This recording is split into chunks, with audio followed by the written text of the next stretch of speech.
a revolutionary novel that disturbed and left millions of readers speechless. Mary Shelley's Frankenstein. A story begins a long time ago. The young man called Captain Walton and his crew were sailing in the Arctic Ocean. They were trying to make some scientific discoveries, but unluckily his ship got stuck for a few days. However, they discovered something shocking. In the distance, they saw a gigantic man driving a dog sled across the ice. After some time, they saw a regular-sized man chasing the first one.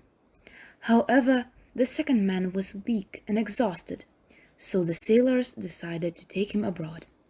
The mysterious man turns out to be Victor Frankenstein, and he becomes great friends with the captain. While Victor is recovering, he tells Walton his story. Victor Frankenstein comes from a great and a loving family. He grew up in Geneva, and his father has been an important figure in the government, so they had enough money for all the expenses. He grew up with his best friend Clerval and his cousin Elizabeth, that was expected to marry him someday. Their family had also hired a compassionate and a hard-working servant, Justine, that looked after Frankenstein's brother William. Before joining the university, Victor's mom dies, and this is what motivates him to try and bring the dead back to life. After some time, he figures out how to do that, and without hesitation, Frankenstein starts collecting parts of dead people and animals from graveyards and assembles them. On a rainy night in November, the doctor brings the creature back to life. However, after seeing the monster that he had created, Victor gets horrified. He runs away and gets very ill. He lays in the bed sick for a few months while his friend Clerval looks after him.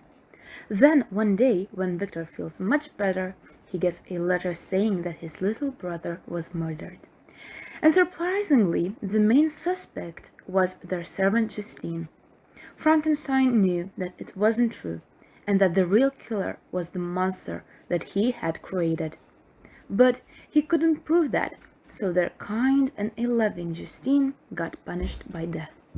Few weeks pass by, and Frankenstein decides to go mountain climbing by himself, and suddenly meets the monster.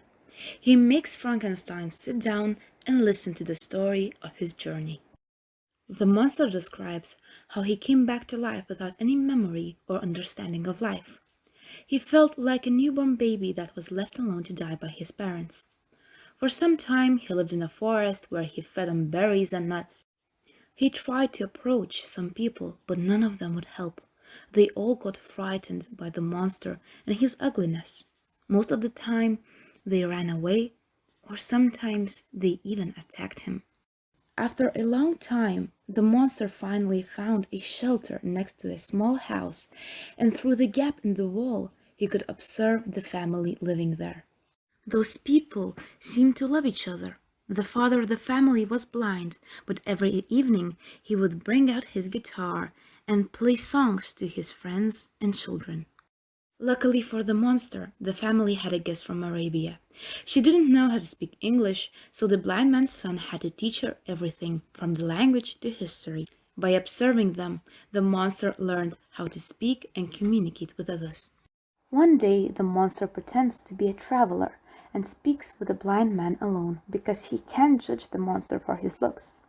Everything goes splendid until the man's son and his friends return back home. They all get terrified and kick the monster out of the house. After a night of hesitation and decisions, the monster decides to declare war against humans and burns the family's house to ashes.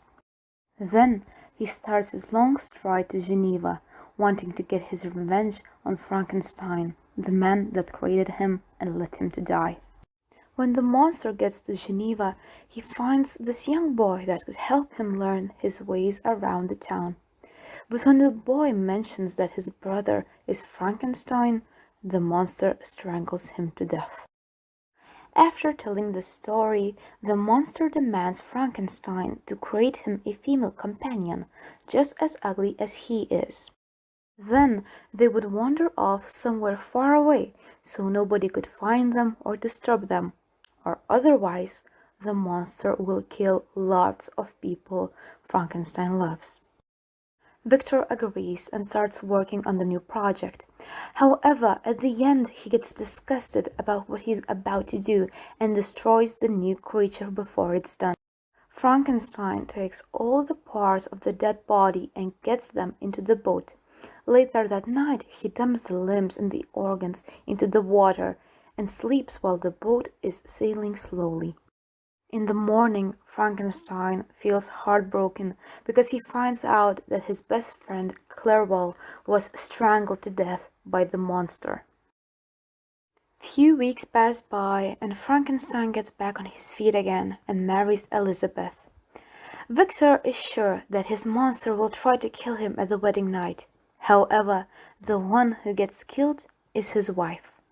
Shortly after that, Victor's dad dies too because of grief. Frankenstein is left completely alone. He lost his family because of his creation, because of his monster.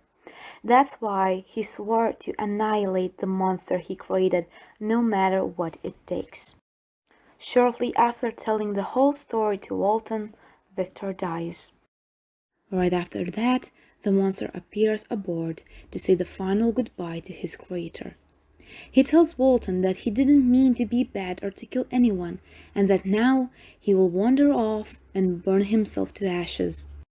After those last words, the monster sprang from the cabin window and was never seen again.